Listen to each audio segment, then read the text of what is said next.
सभासदों, माननीय अध्यक्ष जी,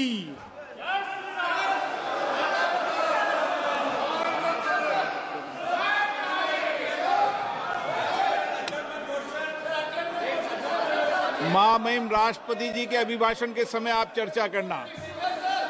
प्रश्न संख्या 1 श्री जी लक्ष्मी नारायण।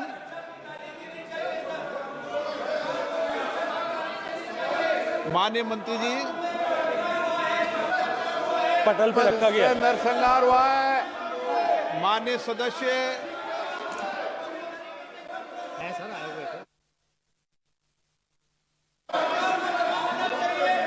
दोबारा बुला लीजिए नाम था। श्री जी लक्ष्मी नारायण। माननीय सदस्यगण, एक मिनट। माननीय सदस्यगण, महामहिम राष्ट्रपति जी ने कुंभ के बारे में भी चर्चा की है, इसलिए आप जब महामहिम राष्ट्रपति जी के अभिभाषण के अंदर जब अपने विषय को रखें तो वो विषय भी आप रख सकते हैं। प्रश्नकाल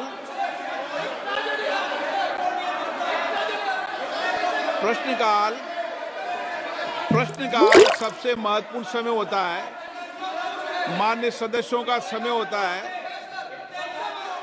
और बहुत प्रयास करने के बाद माननीय सदस्यों का प्रश्न आता है, सरकार की जवाबदेही तय होती है। इस महत्वपूर्ण विषय पर कई बार चर्चा हो चुकी है और मैं आज से कई बार आग्रह कर चुका हूं, माननीय सदस्यगण कम से कम एक व्यवस्था बना लें,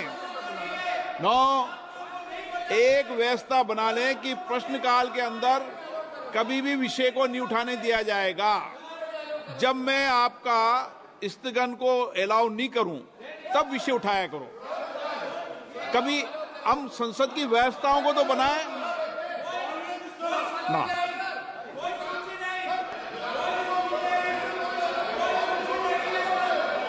आप सदन नहीं चलाना चाहते, चर्चा नहीं करना चाहते।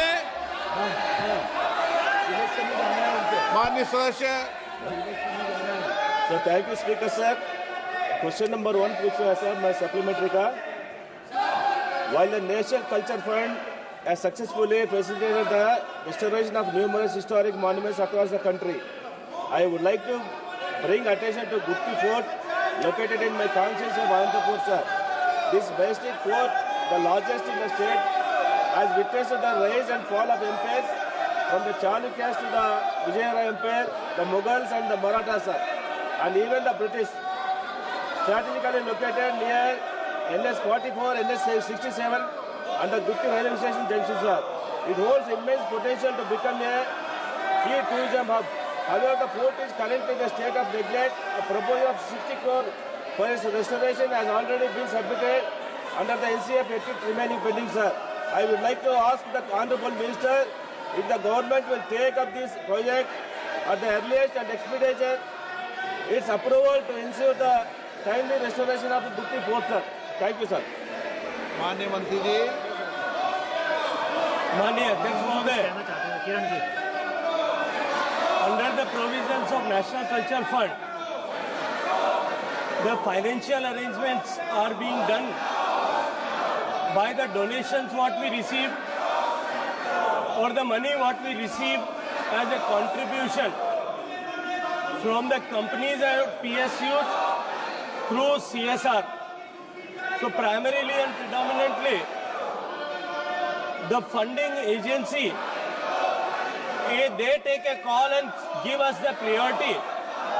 We have already enlisted 150 projects on the website of NCF. The said project which Honorable MP wished to ask is also part of that. It has been depicted on the website. Whenever adequate funding will be agreed by any of the PSU or any of the company who is giving CSR and on the priority, will certainly consider this. Sir, so thank you, Honorable Minister, sir. However, I would like to bring to your attention that the issue extends beyond Gutti Fort alone, sir. There are 20 other proposals from Andhra Pradesh that are also awaiting approval under the National Culture Fund for the preservation, protection and promotion of the historical monuments, sir. Honorable Speaker ji, it is concerning to note that in the last 5 years, not a single project from Andhra Pradesh has been approved under the NCF. I kindly request the Honorable Minister to provide clarity on the reason behind the delay in closing these proposals and the steps being taken to ensure their timely approval and restoration, sir. Thank you, sir. माननीय अध्यक्ष महोदय, जैसा मैंने निवेदन किया पहले प्रश्न का उत्तर देते हुए भी, मैं एक बार फिर दोहराना चाहता हूं कि नेशनल कल्चर फंड के 150 जो ऐसे मॉन्यूमेंट्स की सूची हमने ऑलरेडी वेबसाइट पर प्रकाशित की है, उसमें 21 ऐसे प्रोजेक्ट आंध्र प्रदेश स्टेट के हैं। सामान्यतया एनसीएफ में कोई कंपनी सीएसआर देने वाला पीएसयू या कंपनी जब कभी किसी पर्टिकुलर प्रोजेक्ट के लिए सीएसआर देने के लिए आग्रह करता है तो हम उसके लिए इसको कंसीडर करते हैं। अभी हमने डीपीआईटी को के साथ में बैठक करके सारे पीएसयू से आग्रह किया है कि वो कुछ धनराशि उपलब्ध कराएं। जब भी धनराशि उपलब्ध होगी किसी इस पर्टिकुलर इन प्रोजेक्ट्स को प्रायोरिटी करते हुए तो हम निश्चित रूप से उसको कंसीडर करने का प्रयास करेंगे। माननीय Veeram Ramesh ji, Fund has proposed for water threatening and strengthening of Buddhist rock cut, stirrups and repairs of caves and their use of structural charya with 3 crore cost estimate. The project proposed also provides for a public amenities and landscape of gardens. Kindly, Minister, Honorable Minister has to say on this. फिर मैं वही निवेदन करूंगा कि हमने उसको सूचीबद्ध किया है, उस पर धनराशि उपलब्ध होने पर निश्चित रूप से उस पर कार्रवाई की जा सकती है। किरण रिजिजू जी, आप संसदीय कार्य मंत्री जी। सर, आज उम्मीद किया था कि अच्छा से पार्लियामेंट का क्वेश्चन आवर चलेगा। माननीय अध्यक्ष जी, आपने बार बार अनुरोध किया है, बार बार आग्रह किया है हमारे विपक्ष के साथियों को कि प्रश्नकाल को डिस्टर्ब ना करें, और ये प्रश्नकाल मेंबर का होता है, सरकार को सवाल पूछना होता है। आप लोग सरकार को सवाल नहीं पूछ के सदन को इस तरह डिस्टर्ब करना ये अच्छी बात नहीं है। अब जनता आपको सवाल पूछेगा कि आप सदन में क्यों आए हैं। आपके आग्रह करने के बाद भी इस तरह का डिस्टर्बेंस करना ये अच्छा नहीं है। सरकार की तरफ से मैं खंडन करना चाहता हूँ।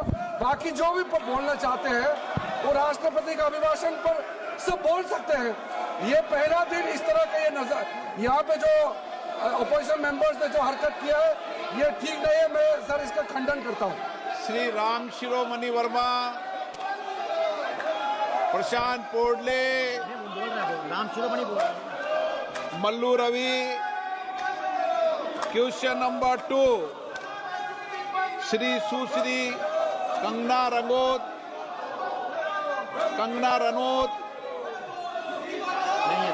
सुरेश कुमार कश्यप। अध्यक्ष महोदय, प्रश्न संख्या 2